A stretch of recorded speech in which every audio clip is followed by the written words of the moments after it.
लोकसभा चुनाव को लेकर सभी पार्टियां अपने अपने जीत के दावे कर रही हैं। खैर, चुनाव में ऐसा ही होता है। जिस नेता की जमानत जब्त होने वाली होती है वह भी दावा करता है कि वो भारी बहुमत से जीतने जा रहा है। बहरहाल, आज बात होगी सिर्फ बिहार की और वहाँ हो रहे चुनाव की। इसमें बिहार की जो काराकाट सीट है वह चर्चाओं में है।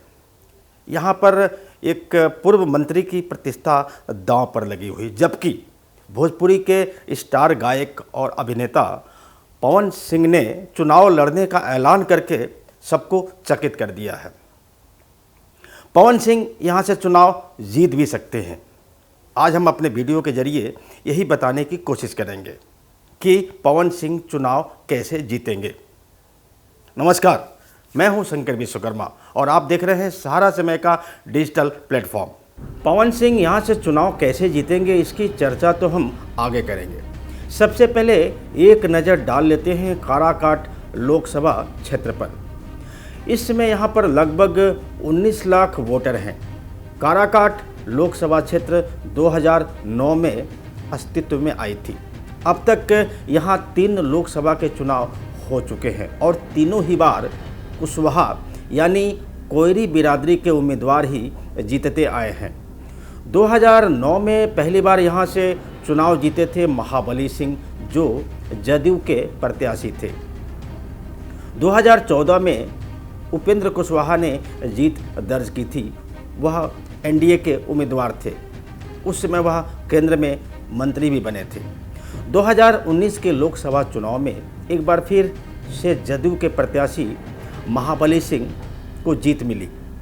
जातीय समीकरणों की बात करें तो यहाँ पर कुर्मी और कोरी बिरादरी की वोटें लगभग 2.5 लाख के आसपास है। यादव बिरादरी की वोटें भी 3 लाख के करीब है, जबकि मुस्लिम वोटर लगभग 1.5 लाख के आसपास है। वैश्य वोटर भी 2 लाख के करीब है।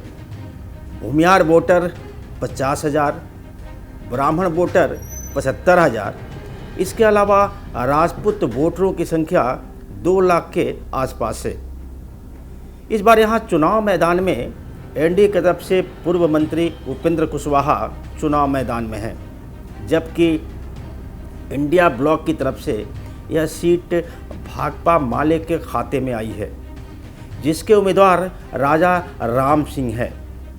राजा राम सिंह और उपेंद्र कुशवाहा दोनों ही कोयरी बिरादरी से बिलोंग करते हैं। पहली बार यहां से स्वर्ण उम्मीदवार के रूप में पवन सिंह ने दावेदारी पेश की है। पवन सिंह राजपूत बिरादरी से बिलोंग करते हैं। हालांकि पवन सिंह को भारतीय जनता पार्टी ने पश्चिमी बंगाल की आसनसोल सीट से उम्मीदवार बनाया था, लेकिन पवन सिंह ने चुनाव लड़ने से इनकार कर दिया था। उन्होंने चुनाव लड़ने से मना क्यों किया था, इसकी जानकारी आज तक किसी को नहीं मिल पाई। लेकिन एक बात बता दें कि उसी आसनसोल सीट पर तृणमूल कांग्रेस ने शत्रुघ्न सिन्हा को अपना उम्मीदवार बनाया है। खैर, अब बात करते हैं कि पवन सिंह यहां से चुनाव कैसे जीत सकते हैं। दरअसल 2019 से ही यहां का स्वर्ण मतदाता शायद इस उम्मीद में रहता होगा कि कुशवाहा बिरादरी के अलावा कोई और भी उम्मीदवार यहाँ से चुनाव लड़े, यानी सीधे सीधे यह कहें तो शायद स्वर्ण उम्मीदवार इस उम्मीद में रहता है कि एक बार कोई स्वर्ण उम्मीदवार यहाँ से चुनाव लड़े। लेकिन अभी तक यहाँ हुए 3 चुनावों में कोई भी स्वर्ण उम्मीदवार न तो यहाँ से चुनाव लड़ पाया और न ही किसी बड़ी पार्टी ने किसी स्वर्ण व्यक्ति को अपना कैंडिडेट बनाया। ऐसे में पवन सिंह ने यहां से चुनाव लड़ने का ऐलान करके स्वर्ण मतदाताओं की उम्मीदें बढ़ा दी हैं। यहां एनडीए का उम्मीदवार और इंडिया ब्लॉक का उम्मीदवार दोनों ही कुशवाहा बिरादरी से बिलोंग करते हैं। ऐसे में तय है कि कुशवाहा बिरादरी यानी कोयरी जाति की जो वोटें हैं दोनों के बीच जरूर बटेंगी। कागजों पर देखें तो भाकपा माले का उम्मीदवार मजबूत दिखाई देता है, क्योंकि उसके साथ यादव बिरादरी और मुस्लिम की अधिक से अधिक संख्या में वोटें मिल सकती हैं, उसके साथ जा सकती हैं। वहाँ अन्य पिछड़ी जातियों में मल्लाह बिरादरी की वोटें भी अच्छी खासी संख्या में हैं। ऐसे में यह उम्मीद जताई जा रही है कि मल्लाह बिरादरी की वोटें भी मुकेश साहनी, जो कि इंडिया ब्लॉक में हैं और मल्लाह बिरादरी के बड़े नेता हैं, उनकी वजह से शायद मल्लाह जो वोटर हैं वो भी इंडिया ब्लॉक के नेता की तरफ आकर्षित होंगे, हो सकता है उनका समर्थन करें।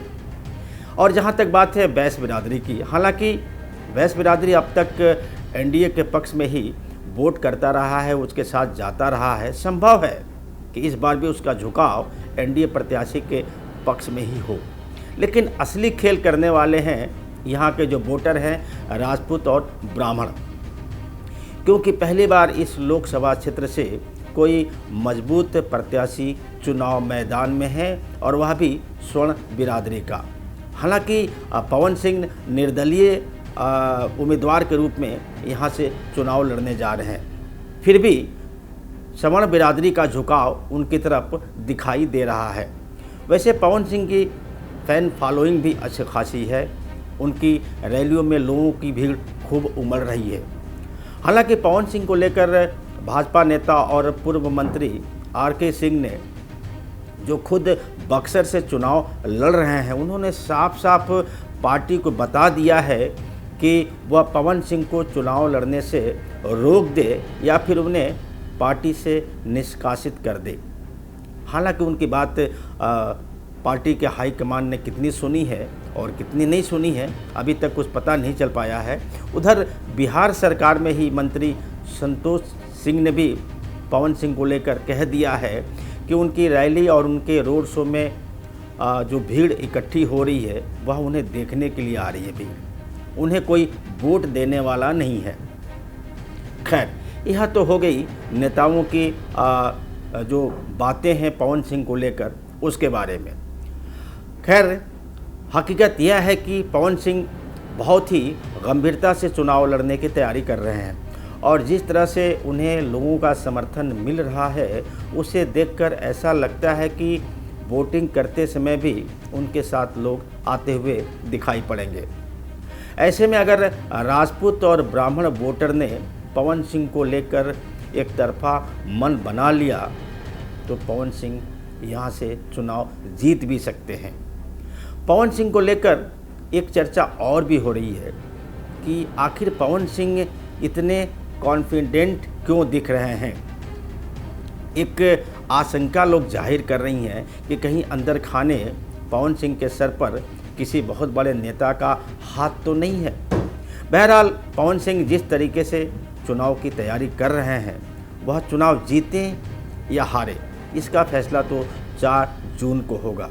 लेकिन अगर पवन सिंह चुनाव जीत गए तो आप इतना समझ लीजिए कि एनडीए प्रत्याशी पूर्व मंत्री रहे उपेंद्र कुशवाहा की राजनीति शायद हमेशा के लिए ख़त्म हो जाएगी।